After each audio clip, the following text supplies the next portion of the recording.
We're on the road to the Tonys, the big show coming up June 8th. But until then, we've got you covered with Broadway's biggest shows and stars. Gypsy is nominated for 5 awards at this year's Tonys, including Best Musical Revival, Best Leading Actress in a Musical for Audra McDonald, and a Best Featured Actress nod for Joy Woods. Let's dive right into Gypsy first, because that has just gotten so much buzz and it's so exciting. And I know you're standing there along Audra McDonald every night.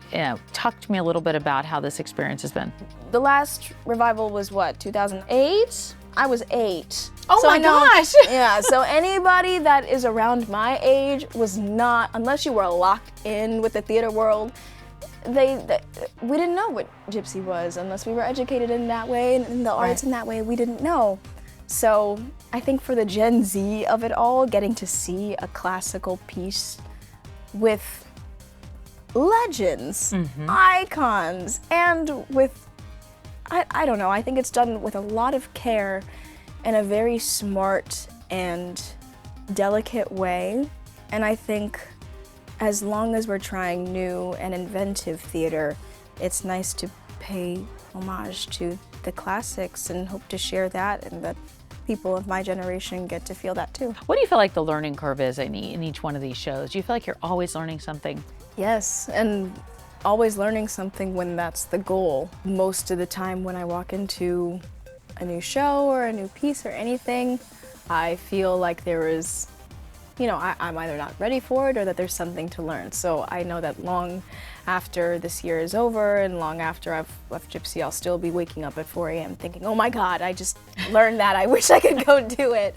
But it's always a learning process, and it's the best people to learn with. Talk a little bit about Audra. I look at her and I look at the different roles that she has tackled and taken on, and who she is as a person outside of the theater. Do you feel like working alongside her, that you learn different things? I mean, you're both, in different places. I'm just curious about that. I think there will definitely be seasons and phases of different things that I learn. I think this chapter is learning about how to remain present. We had a conversation about that a few days ago, and just giving me a few tips on how to do this and know that you're telling someone's story and that you have to give that honor rather than whatever is going on up here or in your body if you're not feeling well or anything. And learning freedom, not only from Audra, but from Danny and Jordan as well. I've gotten to spend so much time with Jordan from doing The Notebook and playing the same person. Yeah. So getting to see who she is as a person outside of this, Allie, she's so free, she's so fearless, and so is Audra and Danny, and I learn so much, and sometimes it's more downloads than actually applying the things. So I've been doing a lot of watching and enjoying. The downloads matter though, Yeah. because those are the ones that hit at 4 o'clock in the morning, right? And those are the ones that you need patience for. Maybe Happy Ending, a fresh, brand new musical that bowed to curious Broadway audiences in the fall. Now looking ahead to Broadway's biggest night with an impressive 10 Tony nominations. Let's send it out to Paul Wontorek. Hey guys, how you doing? Good, Paul. How are you? This is one of my favorite spots on Broadway and in New York City. Mine too. I'm sure it is. I'm sure it is. 10 Tony nominations for this little show. I actually stood in this spot the first week of September with Mr. Darren Criss, your leading man and producer. And at that point in time, it was a hard maybe. It was like, it really kind of was. It was like, what is this show? What are we doing here? How does it feel now versus then? It's been amazing. I mean, I think we had the sort of like peril and joy of opening in the fall, and especially with a show that no one knew anything about, with a strange title and a kind of odd premise. But it's been incredible to watch audiences just become more and more enthralled with it, and to see people like our fans, and the word of mouth has been what has made this thing come alive. And so it's just the most exciting thing I've been a part of. I said to a bunch of people before this started that, like, if this show can't work, our industry has a problem. We've got a big problem because it's so good. Yeah. I'm biased, Right. but like, let's just even talk about the script and the score and the story. Yeah. And it's like, it's beautiful, it's original, it's smart, it It's makes you feel life-affirming. things, it's life affirming. If we can't make this thing work, we've got we're in this business as, you know. So there is hope for there is hope. There is hope. We found Yeah. out. So you're nominated for 10 Tony Awards. You're both individually nominated for directing and set design. You're also producers. You're not nominated for Best Front of House, but I think it deserves one because I really like this front of house. It's really pretty. First of all, let's start with the Belasco. Have you ever worked in this theater before? No, neither it's our of us first have. time. Yeah. I've always dreamed I of it. loved this, yeah. And we had a like lit candle about this theater for Oh, this yeah? show for a long time. Why is Yeah. that? David Belasco, who built this theater and used to live upstairs, was a director and a designer and New York. And he loved technical advancement, and he loved special effects, and he loved coup de théâtre. And so we knew that this show wanted to be that, and so it spiritually seemed like the place we wanted to be. I would love you to introduce me to the ghost of David Belasco. Can we go in the theater and see if we can find him? Absolutely. Yeah, let's go. I got the keys. Come on in. Awesome.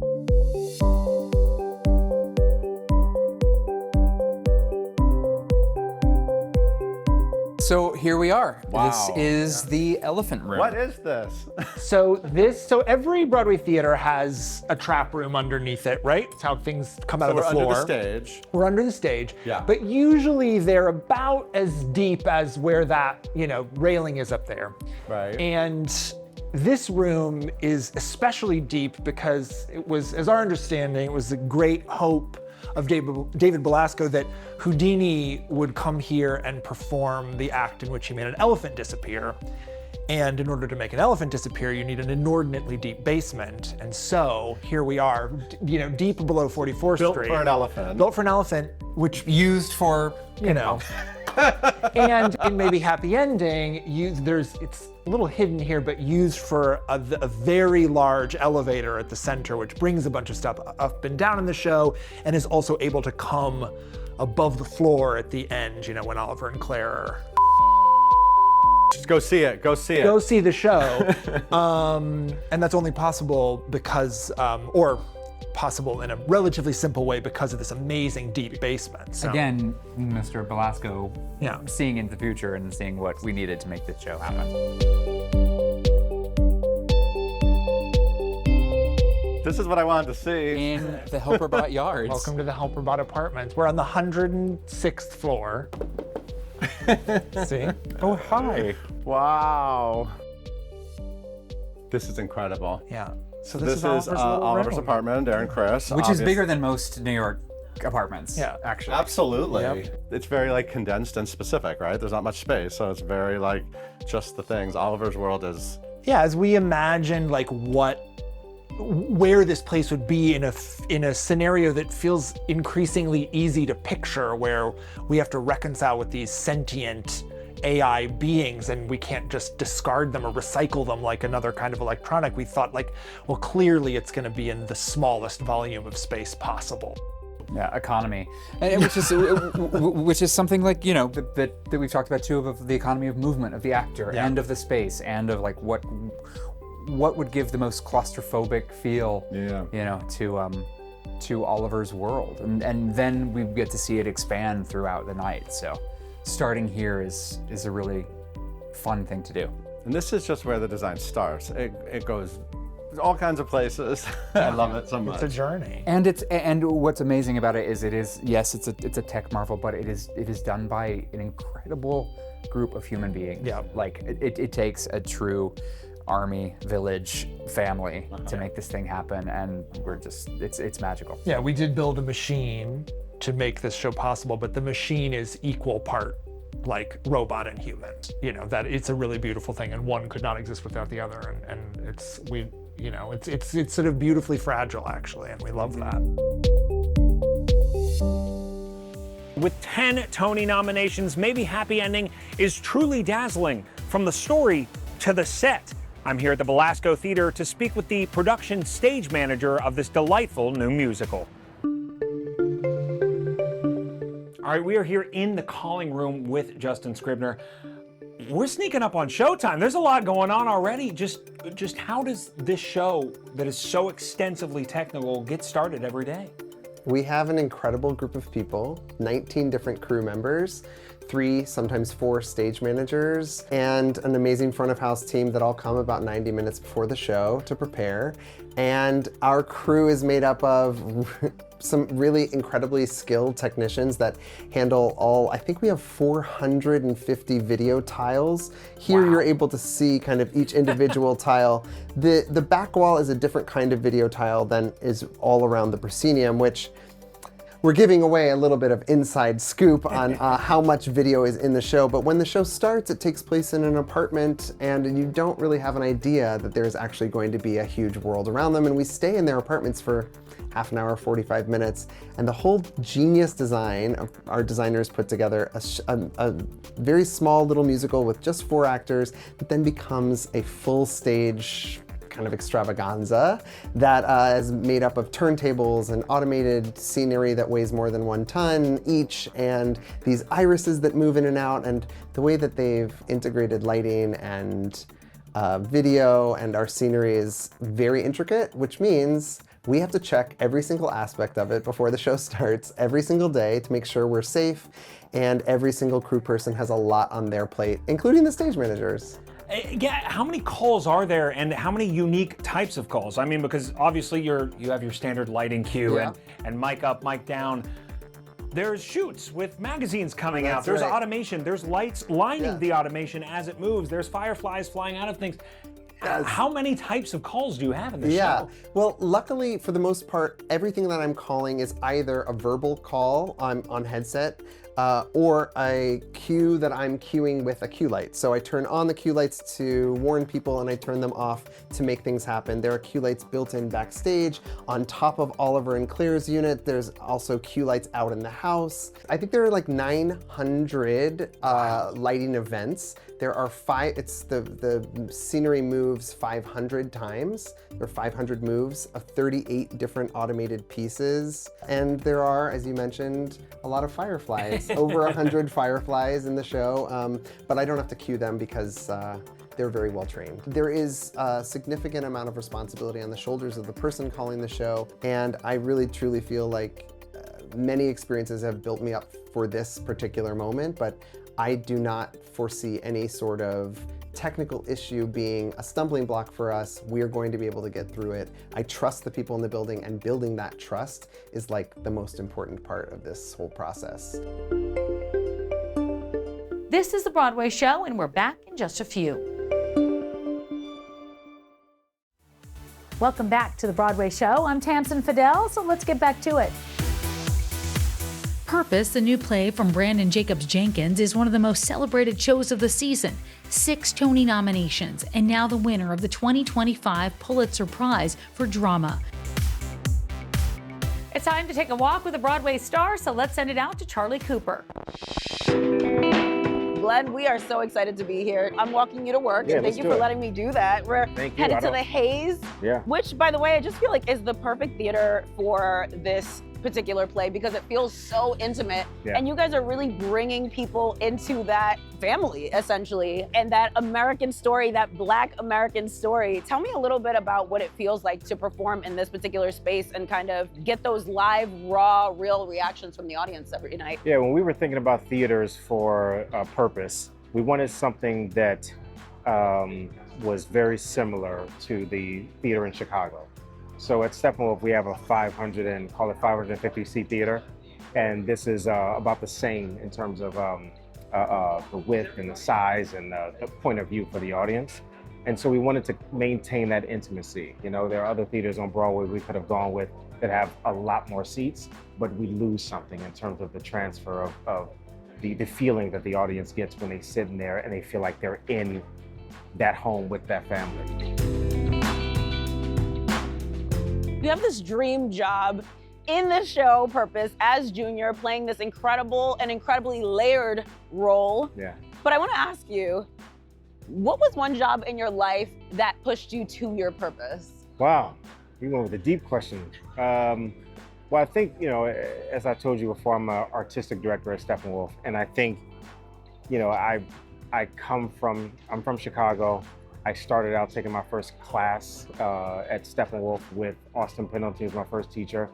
I remember sitting in on rehearsals of One Flew Over the Cuckoo's Nest, starring Gary Sinise and Amy Morton and Kate Todd Freeman years and years ago. So by the time I became an ensemble member in 2017 and then artistic director in 2021, it felt like I was right in line with my purpose. It felt full circle. Love that. So to be leading the company that, started, that I started with from the outset, feels quite in line with my life's journey.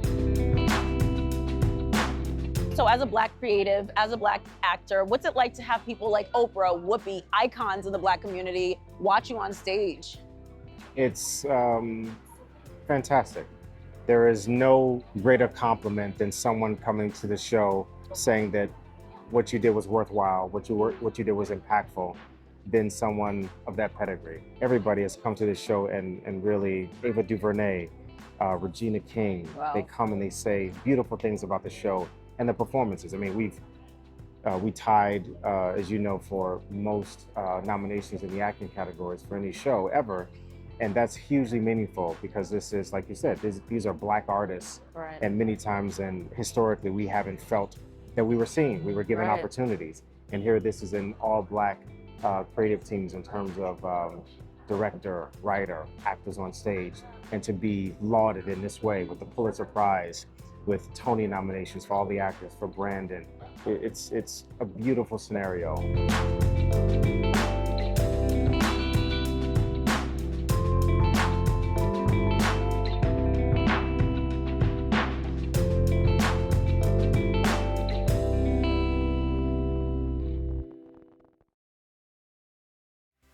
The Jimmy Awards is a huge and amazing event that happens in New York City every year, featuring the absolute best of the best musical theater talents from high schools all across America.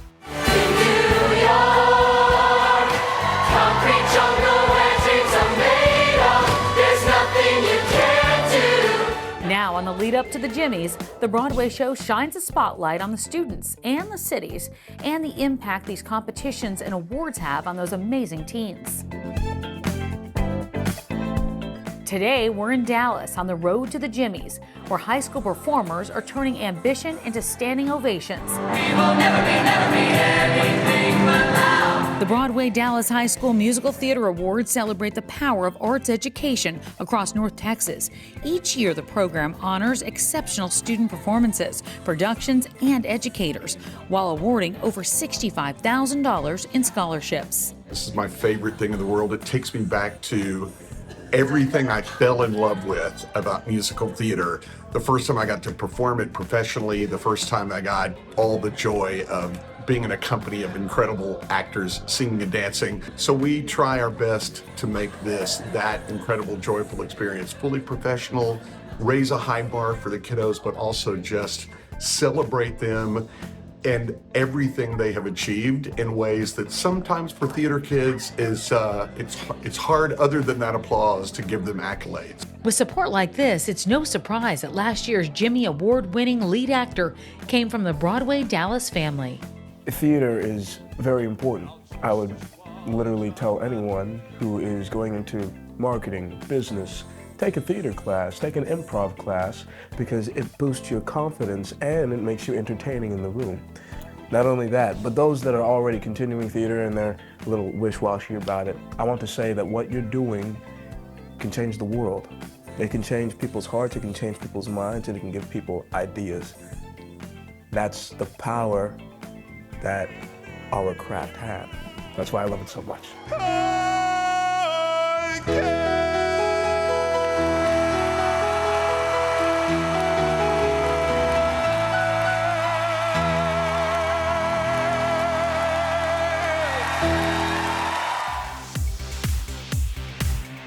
It's your last chance to see this incredible new production of Sunset Boulevard on Broadway, and you've never seen anything like it. Here's an exclusive musical performance from the Broadway.com studio.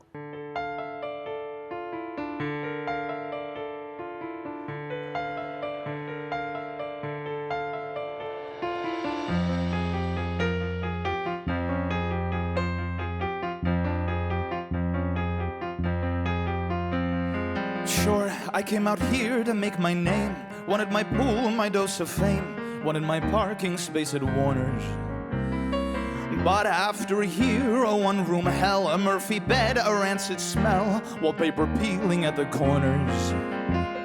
Sunset Boulevard, twisting boulevard, secretive and rich, a little scary. Sunset Boulevard. And that's going to do it for us. But for tickets, or if you want to see extended cuts of all these interviews, you can head over to Broadway.com. And be sure to check out The Broadway Show Uncut, wherever you get your podcasts. I'm Tamsen Fidel, and this is The Broadway Show.